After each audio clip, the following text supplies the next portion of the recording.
안녕하세요. 행공신TV입니다. 오늘 영상 주제는 초등학부모도 알아야 하는 수능의 변화입니다. 초등학부모 입장에서는 대입 수능 시험 하면 좀 멀게 느껴지죠. 6학년이라고 하더라도 중학교 3년, 고등학교 3년이니까 뭐 6년 후에 1 뭐 이렇기 때문에 네, 좀 멀게 느껴지고요. 그럼 초등학교 1학년 학부모 입장에서는 더 멀게 느껴질 수 있는데 저는 초등학부모님들도 수능에 대해서 좀 파악을 하고 계셔야 된다라고 강조를 합니다. 왜냐하면은 우리 부모 때와 많이 달라졌기 때문에 우리 아이들의 공부의 방향이나 방법도 바꿔야 되거든요. 네, 그래서 큰 그림을 그려야 되고 아이 공부 큰 그림을 그리기 위해서는 초등 학부모일지라도 대입이 어떻게 달라졌는지, 수능이 어떻게 달라졌는지 이런 것들을 좀 파악을 하고 계셔야 됩니다. 네, 그래야지 큰 시행착오를 잘 피할 수 있거든요. 네, 그래서 초등학부모일지라도 대입 수능에 대해서 좀 파악을 하고 계셔야 된다라고 강조를 하는데요.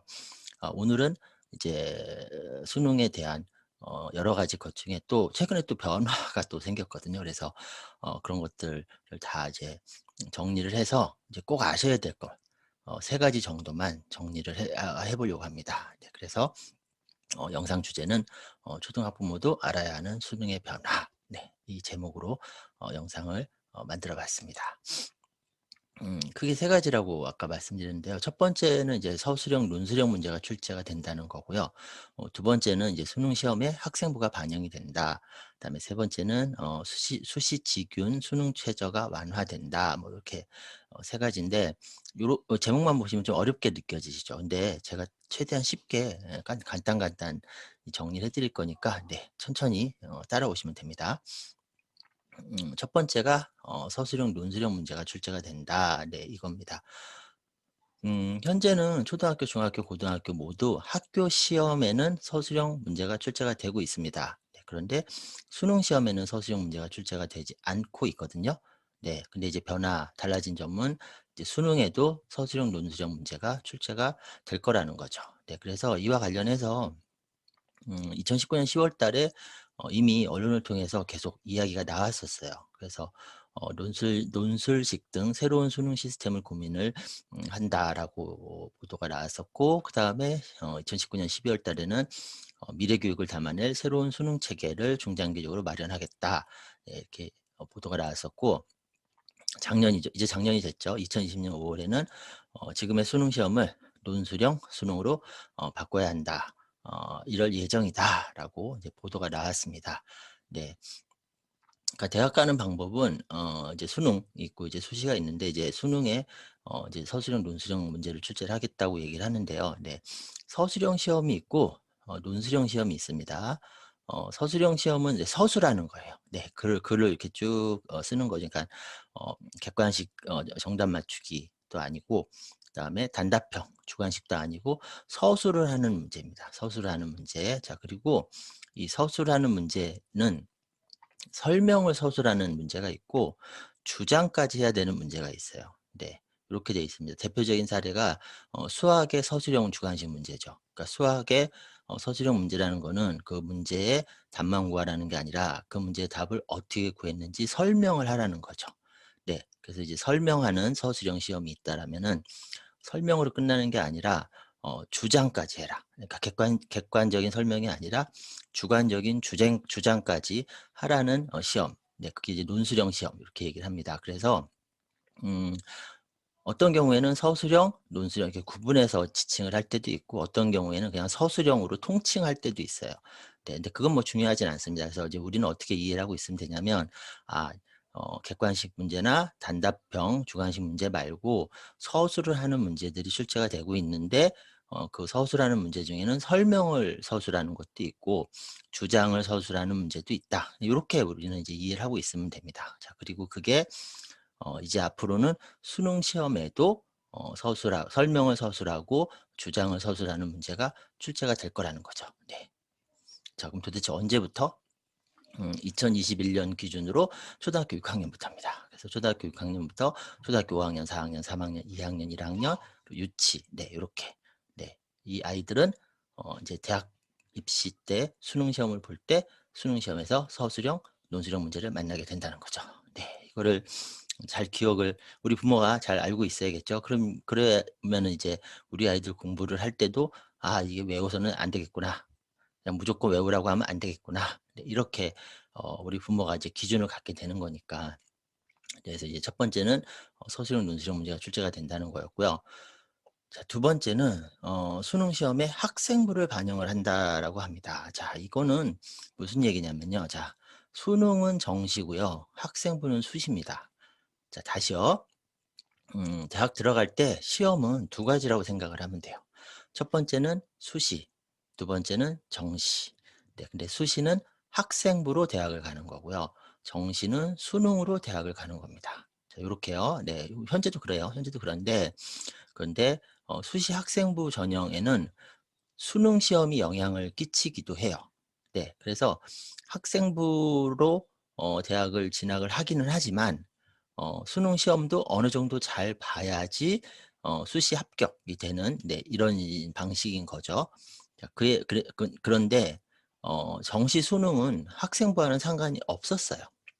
현재까지는. 자 그런데 이제 변화가 뭐냐면 정시 수능은 학생부의 영향을 받게끔 그렇게 변화를 주겠다는 겁니다. 자 그러니까 수시 학생부 전형인데 학생부로만 가는 게 아니라 수능에 영향을 받는 거고 정시 수능인데 수능으로만 가는 게 아니라 학생부에 영향을 받게 한다는 거죠.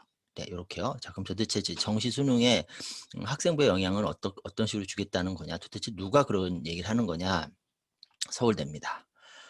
네. 요거는 인제 일단 서울대에서 처음 인제 "이렇게 하면 어떨까요? 네. 이렇게 하고 싶어요." 뭐 요렇게 할 생각입니다." 네. 이렇게 발표를 했어요. 자 그래서 뭐 당연히 또 서울대가 전부는 아니죠. 전부는 아닌데 어 서울대는 항상 우리나라에서 상징적인 의미를 갖고 있습니다. 네. 그래서 모든 대학이 서울대하고 똑같이 하는 것도 아니고 모든 대학이 서울대를 따라가는 건 아니지만 어쨌든 이제 서울대가 무언가를 하면은 네 그거에 대해서 좀 아무래도 의미 부여를 안 할 수는 없죠. 안 할 수는 없습니다. 자 어쨌든 이제 서울대에서 이 얘기를 했습니다. "수능에 이제 학생부를 반영을 하겠다." 자 이제 언제부터냐면은 이제 서울대 얘기입니다. 2023 학년도 대학 신입 학생 이때부터라고 얘기를 했습니다. 자 그러면 2021 학년과 연도가 이제 2020년 시험이죠. 그러면은 2023 학년도라고 하면은 2021년 기준으로 고등학교 2학년 이 아이들부터죠. 네. 그러면 2021년 기준으로 고3은 아니고 고등학교 2학년부터. 네. 근데 만약에 이게 확정이 된다면 그러면 인제 뭐 중학생, 뭐 초등학생 이 아이들은 다 이제 적용이 되겠죠. 네. 그러고 이제 그럼 수능에 어떤 식으로 반영을 하겠다는 거냐면 이제 정시 모집. 자 정시 모집이 정시 즉 수능이죠. 네. 수능 시험으로 대학에 진학하는 것이 정시 모집입니다. 이 수능에 교과 평가를 도입을 하겠다. 네, 요렇게 얘기했습니다. 정시, 그러니까 수능의 교육과정 이수 충실도를 반영하는 교과 평가를 도입을 하겠다. 네, 자, 그럼 교과 평가는 도대체 뭐냐? 교과 평가는 뭐냐면요. 세 가지입니다. 학생부 이수 교과목, 성취도, 그다음에 세부 능력기 특기사항. 자, 이게 말이 어려운데요. 전혀 어렵지 않습니다. 자, 일단 이수 교과목은 뭐냐면 뭐 선택했냐 이거예요. 네. 왜 문이과 구분할 때 그때 당시에 선택 과목이 있었잖아요. 근데 문이과 통합됐다고 하더라도 어쨌든 선택 과목은 있습니다. 자 그래서 뭐 이과 같은 경우는 물화생지 1, 물화생지 2 뭐 이런 거 있잖아요. 네 그러니까 수능 점수를 가지고 아이들을 뽑더라도 일단 이 아이가 고등학교 때 어떤 과목을 선택을 했는지를 보겠다. 자 두 번째 성취도는 뭐죠? 성적을 보겠다 이겁니다. 네 그러니까 그 선택한 과목을 이게 성적이 어느 정도인지 그걸 보겠다는 거고 그다음에 세부 능력 및 특기 사항은 뭐냐면은 이게 학생부에 고등학교 학생부에 어떤 과목 선택했는지 그다음에 그 과목 성적이 어떤지 이것만 있는 게 아니라 그 과목 공부를 고등학교 동안 어떻게 해 왔는지 어떤 변화가 있었는지 왜 그런 변화가 있었는지 이런 것들을 또 쓸 수 있는 항목이 있어요. 그걸 세부 능력 및 특기 사항이라고 얘기를 하거든요. 네 그래서 요 세 가지를 다 보겠다는 겁니다. 무슨 과목 선택했는지 그 과목 성적은 어느 정도인지 그다음에 그 과목은 어떤 식으로 공부를 해 왔는지 어떤 특기 사항이 있는지 네 요거를 보겠다는 겁니다. 네. 네 이 세 가지를 다 보겠다는 거고요. 자, 그럼 비중은 어느 정도냐? 이 교과 평가 비중은. 자, 계속 서울대 얘기입니다. 자, 일단 정시, 그러니까 수능이요, 수능. 정시인데 이제 서울대에서는 지역균형 전형, 정시에서도 지역균형 전형을 두겠다는 거예요. 네, 그래서 이 지역균형 전형 같은 경우는 비중이 교과평가 비중이 40점. 네, 꽤 높죠. 네. 근데 이제 지역균형 전형이라는 거는 이제 그 전교 1, 2등 네 이런 아이들 그러니까 학교장 추천을 받아서 들어가는 수시 기준으로 했을 때 이런 거거든요. 네 그러니까 이제 이건 소수의 아이들에 해당할 거고요. 자, 그 아래가 이제 일반 전형입니다. 그러니까 정시 모집 일반 전형은 수능으로 이제 서울대를 지원하는 아이들의 경우인 거죠. 이 경우에는 일단 1단계는 수능 100%로 뽑아요. 자, 근데 이때 1단계 뽑을 때 합격자의 뭐 한 2배 정도 이렇게 뽑는 거죠. 네, 그다음에 2단계 때 그럼 이제 2배를 뽑았다면 그 2배 중에 이제 절반은 합격, 절반은 탈락이잖아요. 자, 그걸 결정을 할 때 이제 교과평가 20점을 두겠다는 거죠. 자, 그러면은 40점에 비해서는 20점은 좀 낮게 느껴지지만 하지만 이미 1단계에서 수능 점수만으로 걸렀잖아요. 자, 그러면은 2단계에 올라온 아이들이 다 수능 점수 차이가 별로 없을 거란 말이에요. 그러겠죠. 네. 그러면 아무래도 이제 20점 밖에 안 되지만 교과 평가에 영향이 적지 않을 수 있죠. 네. 요렇게 이제 하겠다는 겁니다. 네. 근데 뭐 확정은 아니에요. 확정은 아닌데 이제 뭐 제 방송을 제가 이제 찍는 날은 확정이 아니겠지만 네. 찍어서 올리고서 며칠 지나서 확정이 될 수도 있겠죠. 네. 근데 이게 이렇게 하느냐 안 하느냐보다 더 중요한 건 뭐냐면 서울대가 이 방향을 고민을 했다라는 게 중요합니다. 네. 실제로 이거 하느냐 안 하느냐 둘째 문제 치고 자, 그건 뭐죠? 교과 평가를 중요하게 여긴다는 거죠. 네. 요거에 대해서는 제일 뒤에서 다시 정리를 해 드릴게요, 최종적으로. 자, 어쨌든 '비중이 적진 않겠구나.' 네, 요렇게 보여집니다. 자, 그래서 두 번째가 뭐냐면 수능, 정시 수능에 수능으로만 대학 가는 것이 아니라 학생부에 있는 내용 중에 일부를 반영을 한다. 네, 요게 두 번째 변화고요. 자, 세 번째 변화가 뭐냐면 수시 직윤 수능 최저 완화. 자, 이건 뭔지 보겠습니다. 일단 수시는 뭐죠? 학생부로 대학 가는 거죠. 그다음에 직위는 지역균형 선발 전형입니다. 그러니까 서울대에 있는 전형이에요. 네. 근데 수능 최저 여기 직윤에 적용하는 수능 최저를 완화를 하겠대요. 자, 수능 최저가 뭐냐면은 자, 수시 학생부 전형은 1차 서류 심사에서 학생부나 자기소개서 같은 서류 심사를 해요. 네, 1 차로. 네, 서류 심사를 해서 일단 몇 배수 자, 그다음에 면접을 봐요. 네, 면접을 봐 가지고 또 네, 이렇게 그다음 단계. 이제 그다음 단계가 서류 통과하고 면접 잘 봐서 잘 봤다고 해서 바로 합격이 되는 게 아닙니다. 반드시 수능 최저를 맞춰야 됩니다. 수능 최저를. 네. 수능 최저를 맞춘다는 거는 이제 뒤에서 나올 건데 이제 사례를 보여드리면 더 이해가 잘 되실 것 같아요. 그래서 이제 어쨌든 수능 체제를 맞춘다는 단계가 있었어요. 네, 수시학생부 전형. 물론 이 수능 체제 맞추는 거는 또 대학마다 좀 다릅니다. 네, 근데 있기도 하고 어떤 대학은 있고 어떤 대학은 없고 어떤 학과는 있고 어떤 학과는 없고 네, 이런 식으로 좀 이제 왔다 갔다 하는데 네, 케이스 바이 케이스이긴 한데 어쨌든 이제 서울대의 직윤에는 이게 있었어요. 자, 이게 있었는데 자, 이거를 완화를 하겠대요. 자, 그럼 어느 정도 완화를 하겠다는 거냐면 예전에는 자, 수시 서류 통과했고 면접 통과했더라도 마지막에 이제 수능 시험을 봐요. 수능 시험을 봐서 수시인데도 자, 수능 시험을 봐 가지고 수능 성적표가 나왔죠. 근데 그 아이의 수능 성적표가 국어, 영어, 수학 네. 또 탐구도 포함이 됩니다. 그래서 국어, 수학, 영어, 탐구 중 3개 영역 이상이 2 등급 이내면은 수능 체제를 맞춘 거예요. 네. 이제 이 아이가 시험을 봤는데 국어 2 등급, 영어 2 등급, 수학 2 등급을 받았어요. 네. 그러면 다 2 등급을 맞췄죠. 네. 그러면 얘는 합격입니다. 근데 만약에 얘가 2 등급, 2 등급이었는데 수학이 3 등급이었어요. 자, 그럼 수학은 2 등급을 못 맞췄죠. 네. 그럼 얘는 떨어지는 거예요. 네. 물론 이제 탐구가 2 등급이면은 그러면은 조합을 국어, 영어, 수학으로 안 하고 국어, 영어, 탐구로 했겠죠. 그러면 괜찮아지겠죠. 하지만 만약에 국어 2 등급, 영어 2 등급, 수학 3 등급, 탐구 3 등급 이렇게 나왔다. 그러면은 3 개가 2 등급을 맞춰야 되는데 2 개밖에 2 등급을 못 맞췄죠. 그럼 얘는 떨어지는 거예요. 네, 여기 수능 체제 맞추는 겁니다. 자, 어쨌든 이제 수능 체제를 맞춰야 되고 그 수능 체제를 맞추는 기준이 222 3 개, 4개 과목 중에 4개 영역 중에 3개 영역이 222면은 합격. 수능 체제 맞춘 거 요 기준이었는데 그걸 이제 어떻게 완화를 시키냐면은 요렇게요. 4개 영역인 국어, 수학, 영어, 탐구 중에서 세계 영역 등급 합이 7등급 이내. 합이 7등급 이내입니다. 자, 그러면 이렇게 받아도 국어 2, 영어 2, 수학 3을 받아도 합이면 7이죠. 그럼 합격이에요.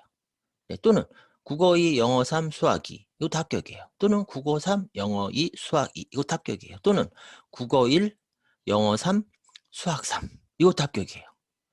이렇게요. 네. 그러니까 또 여러 가지 케이스로 또 합격의 가능성을 좀 만들 수가 있어요. 국어는 되게 잘하는데 수학을 되게 못한다. 그럼 국어를 1등급을 받고 수학은 3등급을 받아도 그래도 합격할 수도 있는 거예요. 예전 같은 경우는 이제 3등급 받으면 아예 안 됐었는데 요렇게 최저 학력 기준, 네, 수능 체제를 완화를 시켜 주겠다. 요렇게 얘기를 한 거죠.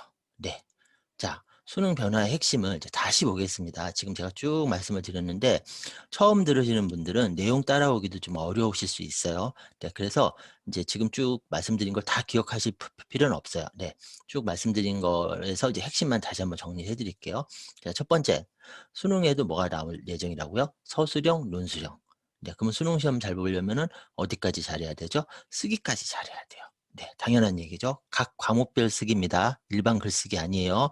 일기 쓰기, 뭐 독서록 쓰기 이거 아닙니다. 각 과목별 쓰기입니다. 자, 여기까지 잘해야 됩니다. 수능도 네, 내신은 이미 쓰기 잘해야 되는 거였고요. 자, 두 번째. 수능도 내신이 좋아야 한다. 네, 아까 뭐라 그랬죠? 수능 시험만으로 대학을 가는 게 아니라 수능 점수 플러스 학생부에서 어느 과목 선택했는지, 그 과목 성적이 어느 정도인지, 그 과목을 어떻게 공부했는지, 네, 이걸 보겠다, 같이 보겠다고 했죠. 네, 그게 결국 내신이잖아요. 고등학교 때 아이가 어떤 과목 선택했는지, 점수 어느 정도 받았는지, 네, 이게 내신이잖아요, 내신. 네, 고등학교 내신. 그러니까 수능도 내신이 좋아야 된다. 네, 수능으로 대학 가려고 하더라도, 네, 물론 이제 모든 대학에 모든 학과에 적용된 건 아니지만 어쨌든 이미 서울대에서 이거를 이제 시작을 하겠다라고 이제 선언을 한 거죠. 네, 그다음에 수시에서는 수능의 영향이 축소가 된다. 네, 아까 방금 했던 거 있죠. 수능 최저 맞추기 이 부분이요. 자, 요렇게 세 가지입니다. 자, 세 가지. 그래서 이 세 가지를 다시 하나로 딱 핵심을 짚은다면 뭐냐면 고등 내신이 더 중요해졌습니다. 이겁니다. 네. 제가 그 앞에서 그 올렸던 강의에서도 잠깐 언급했었는데 상황은 복잡해요. 상황은 복잡한데 결론은 심플합니다. 네. 이건 다행인 거예요. 그래서 우리가 복잡한 상황만 잘 파악을 하시면 돼요. 잘 파악하면 돼요. 왜냐? 결론은 심플하기 때문에. 자, 결론은요. 고등 내신 잘하면 돼요. 네. 자, 보세요. 고등 내신 잘하면 수시 학생부로 대학 가는 게 유리합니다. 그죠? 네. 근데 고등 내신 잘하려면 쓰기까지 공부를 해야 돼요. 자, 그러니까 고등 내신을 잘한다는 얘기는 쓰기까지 잘 공부를 했다는 얘기니까 수능도 해결이 되고요. 그다음에 고등 내신 잘하면은 수시에서 유리할 거고요. 자, 그다음에 고등 내신 잘해 놓으면 수능에서도 내신을 보더라도 상관없는 거죠. 더 유리하겠죠. 그쵸? 네. 그래서 일단 내신을 생각을 하시면 돼요. 이게 1 순위입니다. 네. 자, 이 1 순위 기준을 가지고서 여러 가지 것들을 판단하면은 생각보다 복잡하지 않게 잘 정리를 할 수가 있어요. '아, 요거는 꼭 해야 되는구나. 요거는 꼭 할 필요 없구나. 요거는 어느 정도만 하면 되는구나.' 이거 다 할 수가 있거든요. 네. 그런 것들을 제가 계속 이제 앞으로 영상을 통해서 하나하나 정리를 해 보려고 합니다. 네. 그러니까 계속 이제 잘 참고하시면 분명 도움이 되실 거예요. 네. 오늘 영상은 여기까지입니다. 오늘 내용은 조금 어려웠으니까 다시 한번 돌아가서 들어보시는 것도 괜찮을 것 같아요. 네. 그리고 오늘 영상이 도움이 되셨다면은 네, 저 구독하기, 네. 네, 구독하기 해 주시면은 네, 제가 앞으로 영상 올릴 때에도 도움이 될 것 같습니다.